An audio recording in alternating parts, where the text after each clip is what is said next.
Right, so now we got this out of the way, so we're gonna use a plastic razor blade. So you go over all the defroster lines with a plastic razor blade. If you use a normal one, you will remove the defroster lines. You can use a normal razor blade backwards to remove the oxidation, but not scraping like this. So yeah, be careful. So that spray it down. The important part is to clean all the plastics around and all the metal here, just all the things around it, because you will need, if you touch anything, you will grab some dust with it. So spray it down, and then afterwards let's grab this type of squeegee and squeegee off all the dirt. Boom. Boom.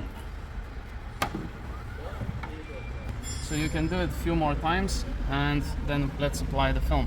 Right, so you spray it down after you clean a few times, you know, all around. Spray it down. Right, so you peel off the liner and you spray down the film. Now you have to be careful because it's static, so let's apply the film as quick as possible on the car.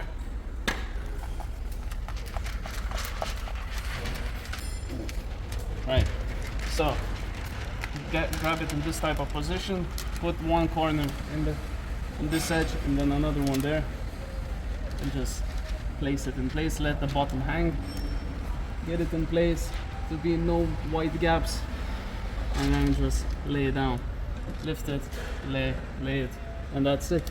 That's pretty much it. Straighten. Always I use like fingers to get those bubbles out, so you know you don't crack it when you're squeegeeing the water out. Check if there's no white gaps. No white gaps all around. If there is no white gaps, you can just squeegee all the water out. That's what we're gonna do.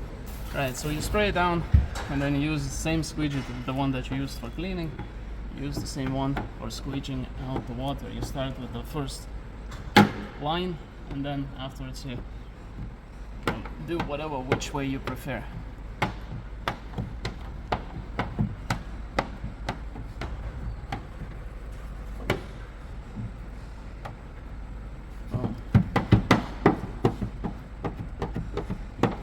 Go. That's how you squeeze out the water. That's how you basically tint the windows. Now you can use this type of card to go over soft card. I always use it. It's good to get that extra water out from the edges. And I'm gonna show you how it looks from outside. Right guys, so this is how it looks. Perfectly tinted back window. Of course I did tint the side windows, but in this video I just showed how to tint 20% back window.